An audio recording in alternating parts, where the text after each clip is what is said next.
아멘. 예, 우리 하나님 기뻐 영광 받으신 줄로 믿습니다. 우리 다시 한번 인사 나누실 때 오늘 은혜 많이 받으세요 인사하시죠. 예, 저는 오늘 사도행전 10장 44절로 48절 말씀을 통해서 참된 그리스도인의 특징, 참된 그리스도인의 특징이란 제목으로 같이 또 은혜 받는 시간 되기를 원합니다. 여러분, 제가 미국에 있을 때 깜짝 놀랐던 게 뭐냐면, 그 미국에는 보니까 애완견을 위한, 그 당시에 벌써 오래전인데도 그때 몇 년입니까? 2002년인가요? 그 당시에도 벌써 거기에는 애완견을 위한 공원, 또 그 애완견을 기르는 분들이 서로 만나서 같이 교제할 수 있는 장소, 이런 것이 너무 섬세한 그 배려가 자신들이 가지고 있는 애완견에게까지도 갈 수 있도록 배려되어져 있는 것을 봤어요. 그럼 그리고 나서 제가 우리나라에 들어와서 제일 놀란 것 중에 하나가 뭐냐면, 쇼핑몰을 갔는데 그 유모차를 많이 끌고들 다니시더라고요.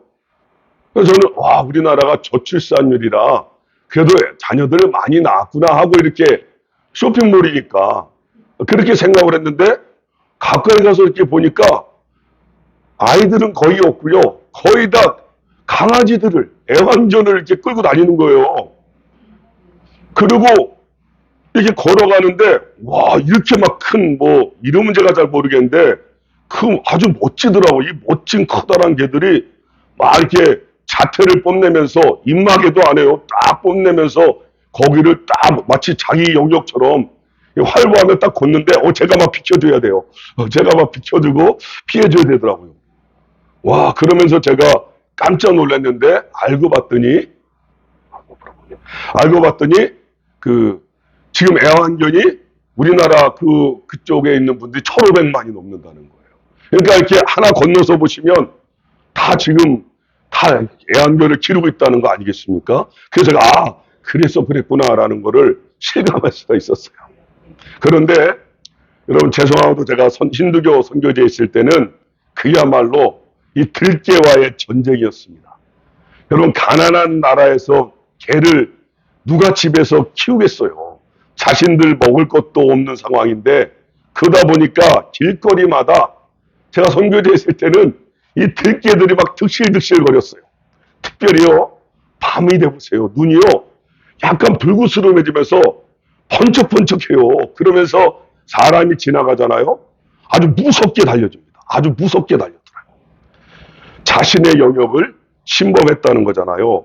막 번식력이 있다 보니까 점점 더 많아지고, 그 들개들에게 물린 사람들이 한두 사람이 아니었어요. 저도 엄청 많은 위험을 당했었고요. 특별히 저희 아내는 새벽 예배 가려고 하다가 여러 마리 들개들이 둘러 포위해갔고요.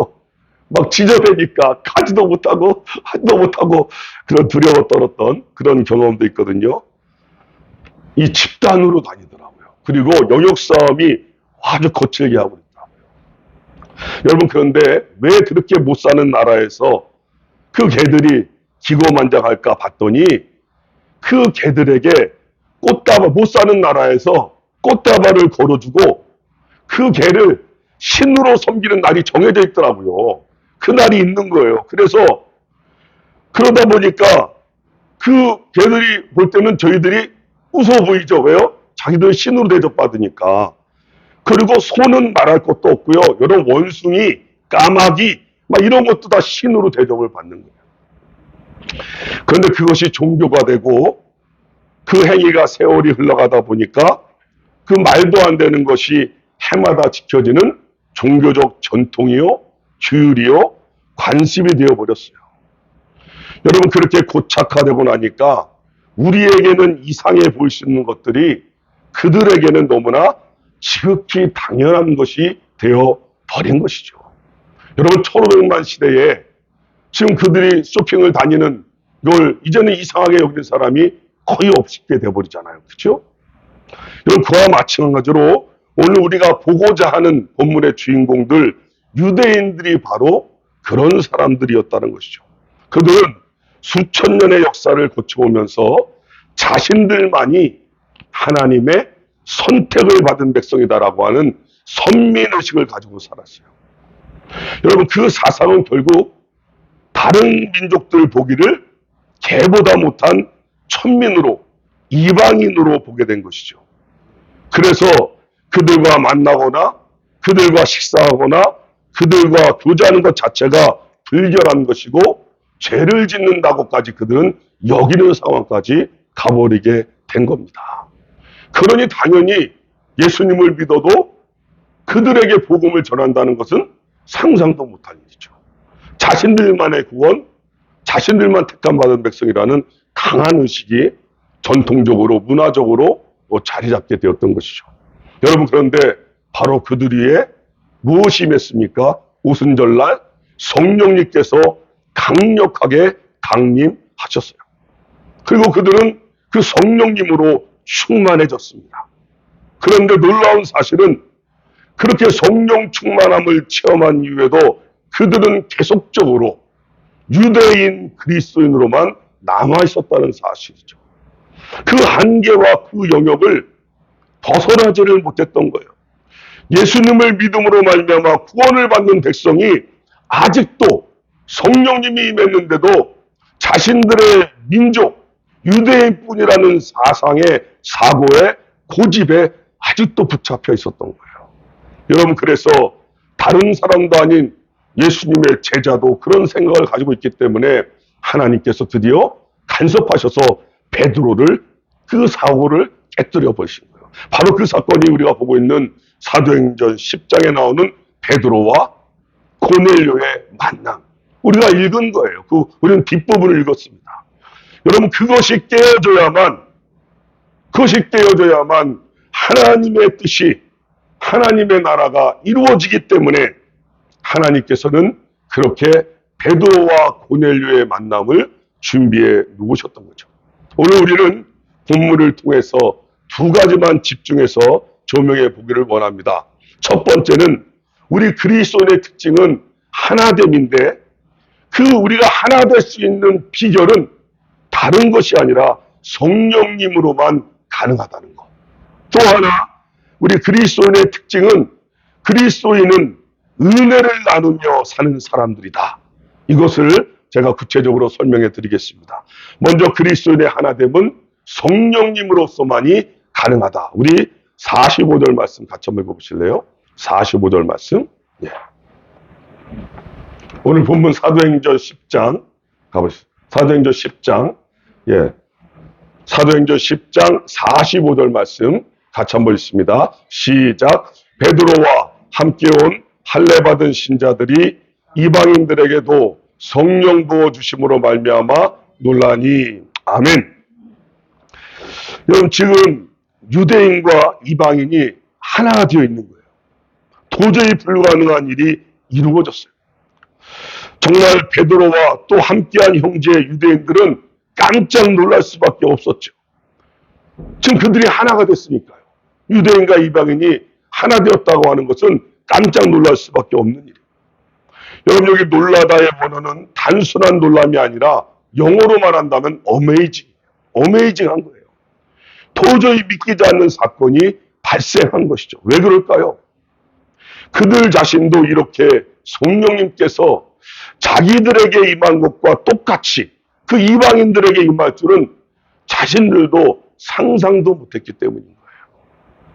그냥 하나님께서 가라고 말씀하시니까 베드로는 거기에 순종해서 고넬료에게 갔을 뿐이거든요. 그런데 그 순종이 이렇게 엄청난 일을 일으킬 줄은 정말이지 도저히 그 누구도 예측할 수 없었던 거죠. 47절에 보니까 베드로가 말합니다. 이 사람들이 우리와 같이 성령을 받았다. 우리와 같이 성령을 받았다. 이 사람들은 이방인을 말하는 거예요. 유대인이 아닌 이방인이 우리와 똑같이 성령을 받았대요. 여러분, 다음 장에 11장에 가면 베드로가 이 장면을 설명하면서 구체적으로 이렇게 말합니다. 처음 우리에게 하신 것과 같이, 오순절날 그들에게 임했던 것 같이 동일하게 성령님이 이방인들에게도 고넬료와 그의 가정에도 임했다라고 하는 놀라운 은혜를 증거하고 있는 것이죠. 여러분, 그러니 놀랄 수밖에 없지 않겠습니까? 여러분, 우리들이 하나님 때문에 저는 자주 놀랐으면 좋겠어요. 여러분, 예수님을 믿으면서 우리의 삶 가운데 놀라운 일이 하나도 없다는 것은 정말 우리 자신을 점검해 보아야 할 때가 온 거예요. 예수님을 믿고 사는데 내 삶 가운데 놀랄 일이 하나도 없다? 이건 분명히 문제가 있는 거예요. 예수님은요, 그렇게 무미건조한 분이 아니시죠. 주님은요, 우리의 삶에 성령님을 통해서 생명력과 기쁨과 감격과 은혜를 주시는 분으로 믿습니다. 그분이 우리가 믿고 있는 주님이신 거예요. 여러분, 내가 받아들이지 못한다고 없다라고 말하는 것은 얼마나 어리석은 거예요. 여러분, 제가 그런 말씀을 드린 적 있지 않습니까? 제가 선교지에 있었던 힌두교권의 네팔은 우기철과 건기철로 나눠요. 그런데 우기철에는 비가 항상 오니까 구름이 항상 껴 있어요. 근데 건기철이 되면 비가 안 오니까 맑게 개어져 있거든요. 이 건기철에는 그래서요, 카트만두 수도에만 있어도요, 그 히말라야 눈산, 아름다운 눈산이요, 정말 병풍처럼, 이 병풍처럼 쫙 선명하게 드러나요. 그럼 그걸 볼 때마다 우와가 터져나오는 거죠, 자동스럽게. 그 히말라야 눈산의 아름다움이 너무나 장엄하거든요. 저절로 막아 터져나오는 거예요. 그런데 우기철이 되면 감쪽같이 그 모든 것이 구름으로 쫙 가려져 갖고 아무것도 보이지가 않는 거예요. 그러니까 주로 우기철에 방문했던 사람들은 야, 무슨 수도에서 그 눈산이 보이냐고, 히말라야 눈산이 보이냐고, 안 보인다라고 막 주장하고, 내가 갔다 와봤더니 보이긴 뭐가 보이냐고 막 이러거든요. 그런데 건기철에 그 히말라야의 눈산을 본 사람은 아무리 그들이 없다고 말하고 못 봤다고 말하고 안 보인다고 말해도 확신 있게 말할 수 있는 거예요. 왜요? 보이니까요. 보이니까. 그럴 수밖에 없는 거죠. 그죠? 어떠한 변론도 증명도 논쟁도 필요가 없는 것이죠. 여러분, 오늘 본문을 보세요. 정말이지 베드로와 그의 일행은 지금 입이 벌어져 있는 상황이에요. 그들은 지금 눈에 보이는 그 성령님의 역사를 믿지 않을 수가 없는 거예요. 여러분, 이것이 오늘 우리에게 무엇을 가르쳐 주려고 하는 것일까? 여러분, 사람을 자꾸만 내 힘으로 바꾸려고 하지 말라는 거예요. 사람을 자꾸만 내 스타일대로, 내 마음에 원하는 대로 바꾸려고 하지 말라는 거죠. 여러분, 우리가 아무리 바꾸려고 해봐도 됩니까? 알잖아요. 그게 안 되잖아요. 그럼 신앙은 더욱 그런 거예요. 자라나온 신앙의 배경과 자신들이 영향받은 영적 스타일은요, 다 다를 수밖에 없어요. 그렇기 때문에 오늘 우리를 바꾸시는 분은 누구라고요? 성령님밖에 없는 줄로 믿습니다. 성령님이 바꾸시는 거예요. 그 말은 성령님 안에서만 다 다른 색깔을 가진 우리들이 뭐가 될 수 있다고요? 하나 될 수 있다라는 것입니다. 우리의 노력이 아닌 성령님께서 우리 안에서 하나 되게 하시는 유일한 길이라는 거예요. 왜요? 성령님께서는 우리 안에 계신 분이나 다른 분 안에 계신 분이나 성령님은 동일하시기 때문이잖아요. 그렇죠? 성령님이 다른 게 아니잖아요. 여러분, 우리가 장로교, 감리교, 침례교, 또 뭐 성결교, 순복음, 우리 성경에 있지도 않은 교파가 지금 나눠져 있죠. 그죠?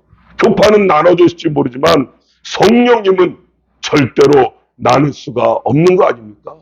그래서 오늘 본문 말씀대로 유대인에게 임하셨던 성령님께서 같은 분이시기에 이방인에게도 동일하게 임하신 줄로 믿습니다. 여러분, 그러니까 우리는 성령님을 통하여 배워나가야 되는 거예요. 어떻게 서로 다른 믿음의 배경을 또 영적인 스타일을 가진 분들이 다툼이나 분열이 없이 서로를 세워나가야 하는지를 말씀을 통하여 보여주고 있는 거죠. 이것이 성령 안에서 하나 되는 성숙한 그리스도인의 모습이고 우리가 지향하고 있는 주님이 주인 되시는 교회의 특징이 되는 줄로 믿습니다. 저는 우리 교회가 2025년도에는 다른 그 무엇보다 그렇게 주님이 주인 되시는 교회가 되어서 그 누구도 말씀보다 성령님보다 앞서지 아니하고 우리의 모든 관심과 포커스가 주님께로만 집중되는 우리 2025년 우리 양주명성교회 우리 모두가 되시기를 주님의 이름으로 축복합니다. 오늘 또 한 가지 본문을 더하여 놓치지 말아야 할 것은 그리스도인은 은혜를 나누며 사는 사람들이다. 우리 48절 말씀 읽어보죠. 48절. 그리스도인은 은혜를 나누며 사는 사람들이다.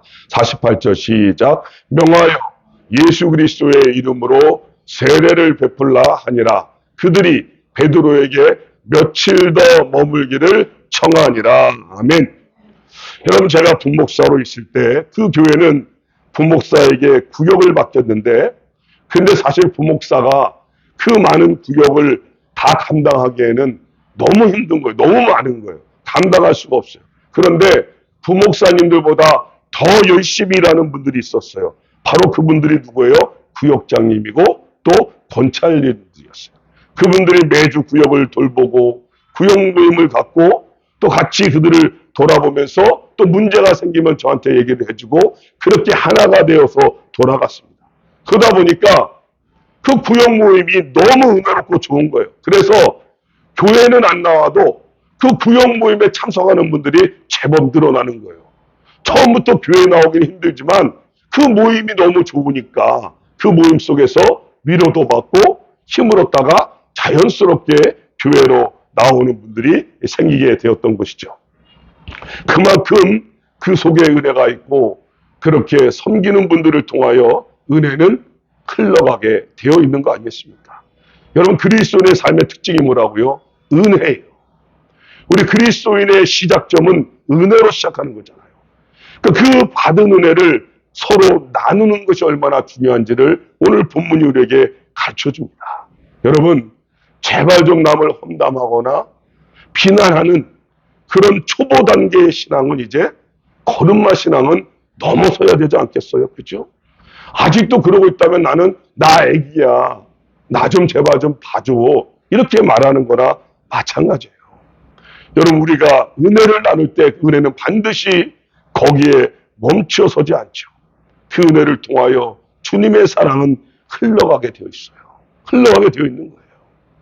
여러분, 제가 교육전도사 시절에 너무 충격받은 사건이 하나 있었어요. 당시 제가 중등부하고 중고등부를 맡고 있었는데 교사 모임이 있었습니다. 그래서 어느 집사님, 부장님 댁에 저희가 가게 됐었거든요. 그런데 가서 예배를 먼저 드리거든요. 근데 예배를 마치자마자 기도와 은혜의 나눔이 아니라 갑자기 뭔 병을 들고 오더라고요. 술이에요. 술을 가져오더라고요. 그 당시 제 신앙으로는 그게 도저히 용납이 안 되는 거예요. 제가 화들짝 놀랐더니 다들 제 눈치를 보고 그걸 치우시더라고요. 그 뒤로는 제 앞에서 그런 행동을 하는 것을 제가 본 적이 없어요. 예배는 형식이었던 거예요. 얼마나 가슴이 아팠는지 모르거든요. 여러분, 오늘 본문을 보세요. 어떤 일이 일어나고 있죠? 성령의 충만함을 받고 고넬료와 그의 친지들이 그들의 반응이 나오고 있잖아요. 48절 읽어봤잖아요. 베드로에게 그들이 뭐라고 요청하고 있습니까? 며칠만 더 머물면 안 되겠습니까? 제발 며칠만 더 머물러 주세요. 여러분, 이것은 보통 우리가 예의상 사용하는 형식적인 멘트가 아니에요. 여기 청하다라고 말하는 원어 에로타오.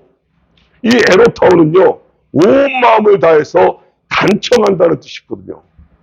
여기 머물러 주세요라는 말은 온 마음을 다해서 정말 머물기를 바라는 마음으로 간청하고 있는데 쓰고 있는 단어거든요. 여러분, 이거 뭘 생각해 볼 수 있습니까? 얼마나 좋았으면, 얼마나 기뻤으면, 얼마나 그 자리가 감격스러웠으면 제발 며칠만 더 머물러 달라고 그렇게 간곡하게 애원할 수 있겠냐라는 것이죠. 여러분, 이것이 바로 은혜 받은 자의 삶이라는 것입니다. 여러분, 우리 모두는 누구나 예외 없이 십자가의 사랑을 받은 줄로 믿습니다. 우리는 이 땅에서 받을 수 있는 최고의 사랑을 받은 사람들이에요. 부모의 사랑 못 받을 수 있어요. 형제의 사랑 못 받을 수 있어요. 우리가 어떤 다른 사람한테 사랑 못 받을 수 있어요. 그러나 가장 큰 사랑, 십자가의 사랑, 하나님의 사랑을 우리는 받은 줄로 믿습니다. 큰 사랑은요, 작은 것을 덮게 되어 있어요. 그 십자가의 사랑을 정말로 체험한 사람은 사랑에 굶주려 있지 않아요. 그 사랑이 너무 크기 때문에, 그 감격과 감동이 너무 크기 때문에 그 사랑에 이제는 이끌림 받는 삶을 살게 되는 거예요. 그걸 은혜라고 말하잖아요. 그 은혜를 썩혀두면 안 되는 것이죠. 여러분, 일주일 동안 우리의 삶 속에서 우리와 동행하시고 우리를 도와주시고 우리를 이끌어 주셔서 오늘도 이 자리까지 예배의 자리로 인도해 주신 그분의 사랑, 그 은혜가 흘러가야 될 거 아니에요. 그죠? 그 은혜가 강물같이 흘러가야 되는 거예요. 그래서 여러분, 만나면 또 만나고 싶고 또 함께하고 싶어서 고백하는 거 아닙니까? 우리 다음에 언제 만날까요? 다음에 언제 만날까요? 여러분, 제가 여기서 예배 마치고 우리 권사님들 모시러 데려다 가다 보면 헤어지는 게 아쉬운 거예요. 같이 식사라도 하고 싶으신 거예요. 그런데 그러지 못하는 게 너무 안타까운 거예요. 그런 마음이 여러분 어디서 나오는 거죠? 너무 좋으니까. 일주일에 한 번만 만나니까 너무 아쉬운 거예요. 같이 만나서 더 교제하고 식사하고 주님의 사랑을 나누고 싶은 거 당연한 거 아니겠습니까? 저 우리 양주명석의 공동체가 그런 공동체가 될 줄로 믿습니다. 우리 한번 앞뒤 좌우를 보시면서 인사하시죠. 우리 다음에 언제 만날까요? 한번 인사해 보시죠. 예.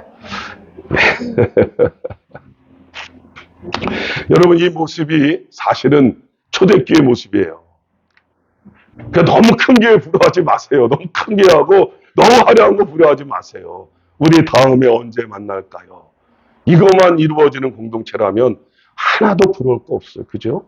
주님의 사랑이, 주님의 은혜가 그 안에 거기 보이기 때문이죠. 여러분, 초대교회는 모이면 예배했고 찬송하고 기도하고 은혜를 나눴습니다. 그리고 흩어지면 또 소그룹으로 식사하고 또 교제하고 떡을 떼며 은혜를 나누었어요. 오늘 고넬료와 그 베드로의 그룹도 마찬가지였던 거죠. 여러분, 저는 오늘 말씀을 묵상하면서 요한복음에 나오는 수가성 우물가의 여인의 자동으로 떠올랐거든요. 가장 천대받고 손가락질 받던 상처로 얼룩진 그 여인. 사람들의 얼굴을 마주칠세라 숨어서 지내야만 했죠. 대인기피증에 우울증까지. 그야말로 삶에 희망이 없는 여인 아닙니까?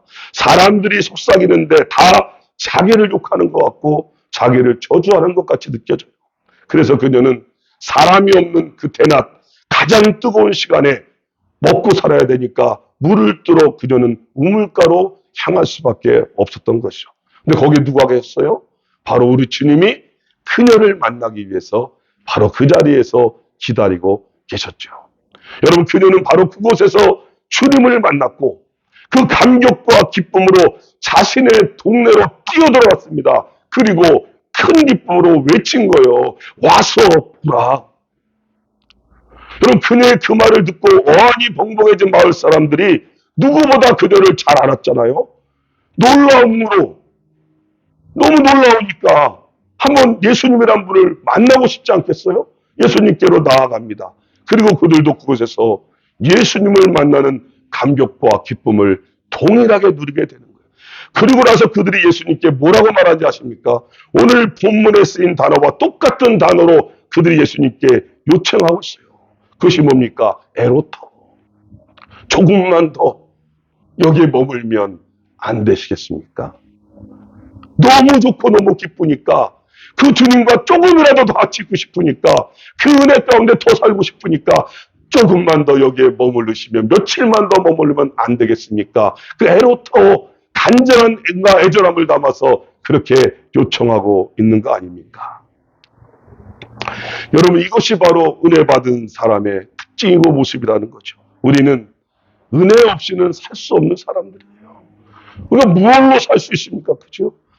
은혜 없이 산다는 거요. 어떻게 표현할 수 있냐면 여러분, 사막에 가보면 그 물이 오지 않은 황폐해져서 쫙쫙 갈라진 땅 보신 적 있죠?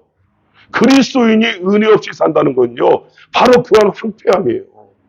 그런 공허함이에요. 그런 아픔이고 고통인 거예요. 우리의 출발점은 은혜입니다. 은혜. 그죠? 잊으시면 안 되는 거예요. 그죠? 여러분, 그래서 자꾸만 은혜의 자리를 사모하시기를 바랍니다. 그리고 그 받은 은혜를 가여 서로 에로타워 하시기를 우리 다음 주에 또 언제 만날까요? 다 그 에로타워 하시고, 그리고 그러면 그럴수록 더 풍성하게 하나님의 은혜와 사랑을 경험하게 될 거예요. 저는 우리 교회 안에도 그런 소그룹 모임들이 활성화되었으면 좋겠습니다. 여러분, 말씀을 맺어보죠.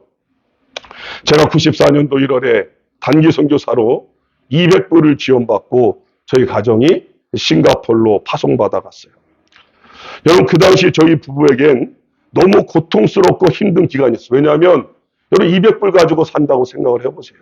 에어컨도 없고 습도와 온도가 높은 지역에서 처음 살아보게 되는데, 그것도 샤워 시설도 화장실도 부엌도 공동으로 사용하는 곳이었어요.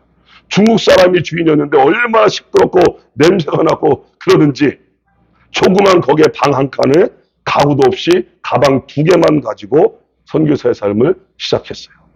그런데 거기에 임신까지 해버렸네요. 입덧을 하죠. 해결할 방법은 없죠. 정말이지 선교가 아니라 꼭 극기 훈련 같았어요. 극기 훈련. 여러분, 그런데 우리 부부가 거기서 탈출할 수 있는 유일한 날이 있었거든요. 그게 금요일 밤이에요. 그날 되면은요, 우리 부부는 매주 그날이 오기를 얼마나 눈이 빠지도록 기다렸는지 몰라요. 그분들은 성경 번역 선교사님들을 후원하며 도와주는 집사님 가정이었거든요. 남편분은 교수시고 부인분은 약사시고 얼마나 은혜로운 분들인지 몰라요. 그래서 저희는 성경 번역 선교사는 아니었지만 같이 참석할 수 있는 기회가, 은혜가 저에게 주어진 거예요. 모여서 같이 예배합니다. 기도 제목을 나누고 같이 기도해요. 그리고 나서 식사를 하는데요. 그 집사님 가정이 매주 선교사님들을 위해서 LA 갈비를 준비해 주신 거예요. 드셔보셨나요? LA 갈비? 와, 여러분, 그 당시에 그 맛은요, 제가 도저히 잊을 수 없는, 어떻게 제가 설명할 수 있겠어요? 저희에게는요, 은혜 자체였어요. 은혜 자체. 정말 바쁘시고 상황적으로 그런 상황에도 불구하고 헌신하시는 그분들의 손길을 통하여 그리스도인의 말씀과 기도와 식사와 교제, 은혜의 삶이 무엇인지를 정말 몸으로 체험하는 그런 은혜와 감동의 시간이었거든요. 여러분, 다른 거 없습니다. 이 양주 땅에서 우리는 양주명성교회라고 하는 이름으로 같이 이 자리에 모이고 있죠. 그러니까 어찌하든 이 예배의 자리, 은혜의 자리를 여러분 목숨 걸고 지키셔야 되는 거예요. 더 나아가서 우리 교회 안에 그 집사님 가정처럼 우리 양주명성교회가 정말로 은혜와 섬김의 손길들이 우리 안에 잘 일어났으면 좋겠어요. 우리 다음에 언제 만날까?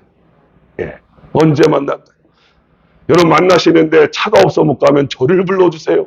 그럼 저도 같이 가서 먹을 수 있잖아요.